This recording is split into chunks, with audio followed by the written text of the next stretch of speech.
Hi. Maldives teaching ஜாப்க்கு நிறைய பேர் இந்த டைம் வந்து அப்ளை பண்ணியிருந்தீங்க. நிறையா ப்ரொஃபைல்ஸ் வந்து ரிஜெக்ட் ஆனது.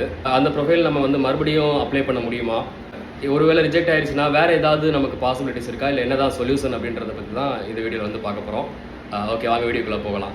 ஃபஸ்ட்டு, இது எதனால் ரிஜெக்ட் ஆனது அப்படின்னா, எனக்கு கிடைச்ச தகவல் படி இந்த டைம் நிறையா ப்ரொஃபைல் வந்து அவ்வளோ கிளியராக இல்லைன்ற மாதிரி சொன்னாங்க. அவங்க கேட்குற ஃபார்மேட்லேயோ என்ன ஒரு ஃபைல் சைஸ் கொடுத்துருப்பாங்க, அந்த சைஸ்க்குள்ளே இருக்கணும். ஸோ இதெல்லாம் வந்து ப்ராப்பராக இல்லாத ப்ரொஃபைல்ஸ்லாம் வந்து அவங்க வந்து ரிஜெக்ட் பண்ணாங்க. ஸோ நீங்கள் ஏஜென்ட் கேட்குறாங்கன்னு சொல்லி சென்ட் பண்ணியிருப்பீங்க, பட் அது வந்து கரெக்டான லெவலில் இருக்கான்றதை அவங்க செக் பண்ணி போடணும். பட் என்ன நடந்தது நமக்கு தெரியாது. ஸோ இதுதான் அவங்க வந்து முன்னாடி வச்ச ரீசன். ஓகே, இப்போ செகண்ட் எதை பற்றி பார்க்க போகிறோம் அப்படின்னா, இது மறுபடியும் நம்ம ரீஅப்ளை பண்ண முடியுமா இந்த டைம் அப்படின்னா கண்டிப்பாக முடியாதுங்க. ஒன்ஸ் ரிஜெக்ட் ஆயிடுச்சு அப்படின்னா இந்த டைம் உங்களால் ஒன்றுமே பண்ண முடியாது. ஸோ ஒன்றும் ஒரி பண்ணிக்கிட வேண்டாம். இந்த மால்தீவ்ஸ் டீச்சிங் ஜாப் இன்டர்வியூ வந்து எவ்ரி 3 months கண்டக்ட் பண்ணிட்டு தான் இருக்காங்க. ஸோ நீங்கள் அடுத்த டைமில் வந்து ரொம்ப கவனமாக இருங்க. ஸோ என்ன மாதிரி ஃபார்மேட்டில் கேட்குறாங்க அதிலலாம் வந்து அப்லோட் பண்ணுறதுலாம் தெளிவாக இருங்க.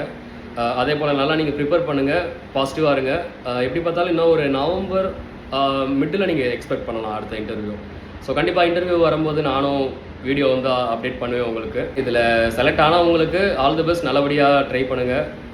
அதே போல் ரிஜெக்ட் ஆனவங்க வந்து எதுவும் வருத்தப்பட வேண்டாம். ஒரு ஜஸ்ட் 3 months தான். நீங்கள் இந்த 3 monthsல நல்லா ஒரு செல்ஃப் இன்ட்ரடக்ஷன் ப்ரிப்பேர் பண்ணிக்கோங்க. அந்த முன்னாடி ஒரு லாங் வீடியோவில் வந்து சொல்லியிருப்பேன் என்னென்ன மாதிரி நம்ம ப்ரிப்பேர் பண்ணணும்னு சொல்லிட்டு. ஸோ அதுக்கேற்ற மாதிரி நீங்கள் உங்களை ப்ரிப்பேர்டாக வச்சுக்கோங்க, வெல் ப்ரிப்பேர்டாக. உங்களுக்கு கண்டிப்பாக அடுத்து வர்றது வந்து லேட்டாக வந்தாலும் லேட்டஸ்ட்டாக கிடைக்கும். ஸோ எப்போது தைரியமாக இருங்க, நம்புங்க. Thank you very much. பாய்.